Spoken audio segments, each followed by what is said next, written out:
Te-ai întrebat vreodată dacă știi cu adevărat cum să-ți atingi partenerul pentru a crea acel moment special de intimitate?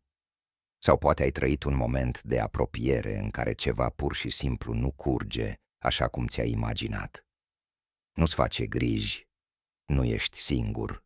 Adevărul este că, în timp, rutina și așteptările ne pot face să uităm ceva atât de important, că fiecare corp este unic și că adevărata plăcere este adesea ascunsă în micile detalii.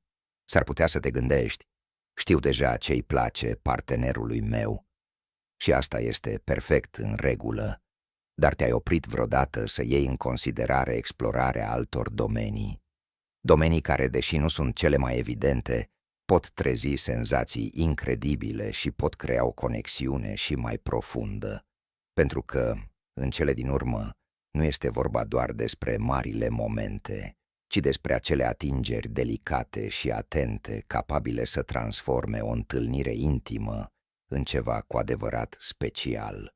Astăzi vreau să vă vorbesc despre acele zone erogene mai puțin cunoscute, cele pe care uneori le trecem cu vederea, dar care atunci când sunt stimulate cu atenție și blândețe, pot aprinde dorința în moduri pe care poate nu le-ai luat în considerare.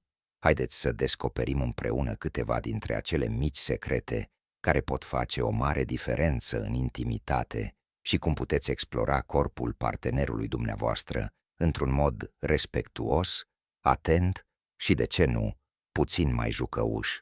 Să începem cu ceva ce poate ați încercat deja, dar poate nu i-ați acordat atenția cuvenită. Gâtul. Știm cu toții că gâtul este sensibil.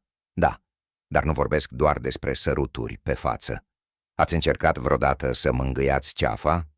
Acea zonă chiar unde se termină părul este plină de terminații nervoase și cu o atingere simplă, blândă sau un masaj ușor, puteți trezi senzații care coboară pe toată coloana vertebrală. Este ca și cum ați aprinde o scânteie. Gândiți-vă la asta ca la acordarea unui instrument. Nu este o atingere rapidă, ci o mângâiere lentă și blândă care creează o atmosferă de anticipare. Cheia aici este ritmul, nu este nevoie să vă grăbiți. La fel ca atunci când pregătiți o masă specială, nu este vorba despre a termina repede, ci despre a savura procesul.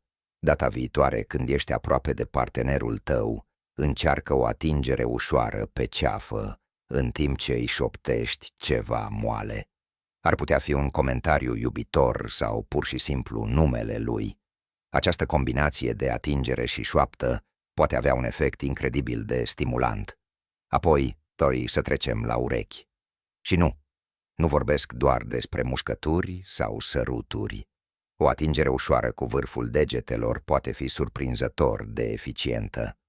Pielea din jurul urechilor este subțire și foarte sensibilă, așa că o mângâiere delicată sau un masaj ușor pot trimite fiori prin tot corpul partenerului tău. Este ca și cum ai atinge o coardă care rezonează în tot sistemul său nervos. Și dacă vrei să adaugi o atingere mai intensă, amintește-ți că urechile nu sunt doar o zonă erogenă fizică, ele răspund și la ceea ce aud. Vocea poate trezi emoții și senzații puternice, așa că de ce să nu șoptești ceva special? Nu trebuie să fii poetic sau romantic. Uneori, un simplu "te vreau" în urechea lui poate avea un efect mai mare decât îți poți imagina. Însă este esențial să ne amintim că fiecare corp este diferit, iar cheia constă în răbdare și atenție. Nu este vorba despre a urma o listă de puncte magice, ci despre a fi prezent și a te conecta cu partenerul tău prin atingere.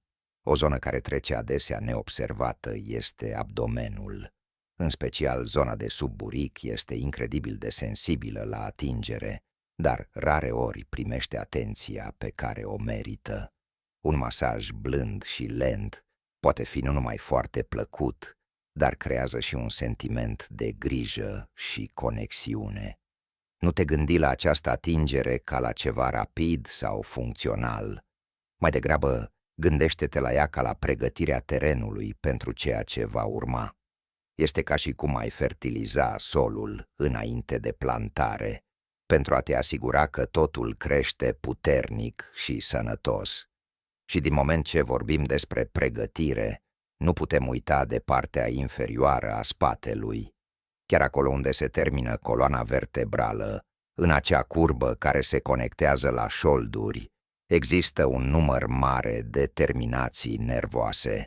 Atingerea cu atenție a acestei zone, poate cu un masaj circular ușor, poate genera senzații care se răspândesc în întregul corp. Este practic ca și cum ai găsi întrerupătorul care pornește întregul sistem. Dar atenție! Cheia este blândețea. Nu este vorba despre a apăsa puternic, ci despre a crea o senzație de căldură și relaxare, ca și cum ți-ai reîncărca energia. De asemenea, amintește-ți că fiecare reacționează diferit. A fi în armonie cu partenerul tău este esențial. Dacă îți permiți să observi cum reacționează corpul său la atingerea ta, vei ști dacă ești pe drumul cel bun sau dacă trebuie să ajustezi ceva. Este ca și cum ai acorda un instrument muzical. Trebuie să asculți și să ajustezi în funcție de ceea ce simți. Nu ezita să întrebi lucruri precum: îți place asta? Sau cum tărs?